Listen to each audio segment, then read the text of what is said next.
দিনটা ছিল 19 জ্যৈষ্ঠ। আমরা বেরিয়ে পড়লাম চাকলাধামের উদ্দেশ্যে। আমরা যাচ্ছিলাম বাইকে করে। বিয়ের পর এই আমাদের দুজনে একসাথে মিলে চাকলায় যাওয়া, তাও আবার এই বিশেষ দিনে। আর সেই জন্য আমরা যাওয়ার পথে দেখতে পেলাম যে কিছু দূর পর পর যে ঠান্ডা পানীয় জলের ব্যবস্থা করা হয়েছে। দিনটা প্রচুর গরম থাকায় রাস্তার দুধারে বিভিন্ন জায়গায় দাঁড় করিয়ে ঠান্ডা পানীয় জল বিতরণ করা হচ্ছিল। একটু বাইক দাঁড় করিয়ে খেয়ে নিলাম। আমরা যেহেতু অশোকনগর থেকে যাচ্ছিলাম, তাই আমরা বাণীপুর ও হাবড়ার মধ্যে দিয়ে বদর হয়ে যাচ্ছিলাম। আপনারা যখন চাকলা যাবেন তখন বিরা ও হাবড়া থেকে অ্যাভেলেবেল অটো পেয়ে যাবেন যাওয়ার জন্য। তাছাড়া আপনারা বারাসাত ও বেড়াচাপা হয়েও আসতে পারেন। আমরা চলে এসেছি চাকলা মন্দিরের কাছাকাছি। তো এখানে আমাদেরকে দাঁড় করিয়ে গাড়ি পার্কিংয়ের জন্য বলা হচ্ছিল। আমরা চাচ্ছিলাম একটু মন্দিরের কাছাকাছি গাড়িটা রাখতে, কারণ দিনটা প্রচুর গরম ছিল, তো এতদূর হেঁটে যেতে হবে। তো এই মন্দির কমিটির যে সামনে যে বড় স্পেসটা আছে, তো আমি সেখানে গাড়িটা পার্কিং করে সরাসরি চলে এসেছি মন্দিরের সামনে। তো এখান থেকে আমরা জুতো রেখে এখন মন্দিরের ভিতরে প্রবেশ করছি। দেখুন সুন্দর করে সাজানো হয়েছে। আজ যেহেতু একটি বিশেষ দিন ছিল, আর সেই জন্য মন্দির প্রাঙ্গণ খুব সুন্দর করে সাজানো ছিল।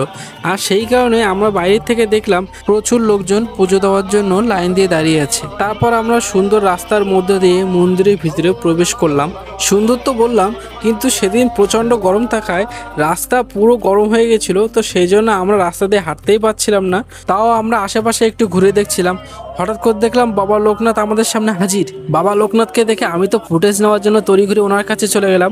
উনি দেখে একজনকে আশীর্বাদ করছে। আপনাদের তখন বললাম যে বাইরের লাইনটা, এখন দেখুন ভিতরের লাইনটা। এই মন্দিরের পোর্শন থেকে লাইনটা একদম বাইরে চলে গেছে। তো অন্য দিনের তুলনায় আজকে প্রচুর দর্শনার্থীরা ছিল এবং পুজো দেওয়ার জন্য প্রচুর লোকজন অপেক্ষা করছিল। তারপর আমরা দেখলাম মন্দিরের সামনে যজ্ঞ হচ্ছে, যেটা সাধারণত অন্য দিনে দেখা যায় না।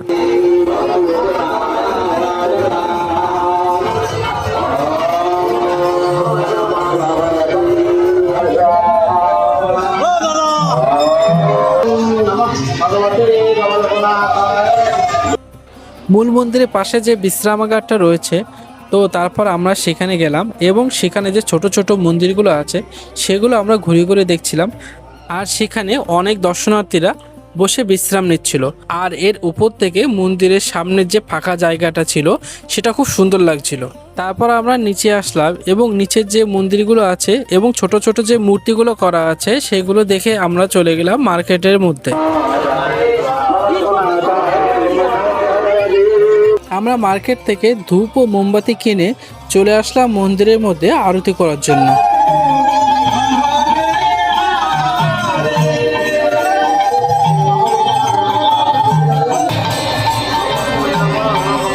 আরতি শেষ করে আমরা আবার চলে গেলাম মার্কেটের মধ্যে, কেননা আমরা আগের বার মার্কেটটা ভালো করে ঘুরতে পারিনি।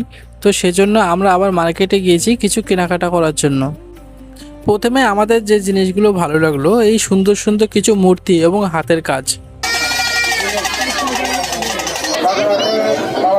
দিনটা গরম থাকায় আমরা ভাবলাম এই পাখাটা কিনেই নিই।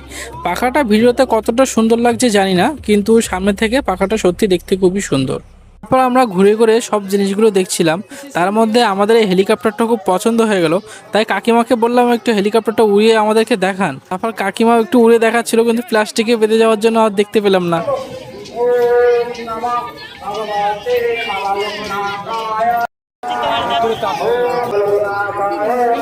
তারপর আমরা বাইরে বেরিয়ে দুটো আইসক্রিম নিলাম। এই আইসক্রিমগুলো এখন আর দেখা যায় না, সে ছোটোবেলায় খেতাম। এই আইসক্রিমগুলো খেয়ে আমরা ছোটোবেলায় একটু ফিল নেওয়ার চেষ্টা করছিলাম। এখানে পুজো দেওয়ার জন্য প্রচুর লাইন থাকায় আমরা দুজনে মিলে ডিসাইড করলাম যদি কচুয়াধামে গিয়ে পুজো দেওয়া যায়। তো সেই কথা মতো আমরা বেরিয়ে পড়লাম এখান থেকে কচুয়াধামের উদ্দেশ্যে। আপনারা দেখতে পাচ্ছেন এখানে কত লম্বা লাইন রয়েছে। তো আপনাদের সাথে দেখা হবে আবার কচুয়াধামের মন্দিরে। আমাদের সাথে এতক্ষণ থাকার জন্য আপনাদেরকে অসংখ্য ধন্যবাদ। এবং আমাদের ভিডিওটা যদি আপনাদের ভালো লাগে তাহলে অবশ্যই লাইক, কমেন্ট ও সাবস্ক্রাইব করবেন। Thank you.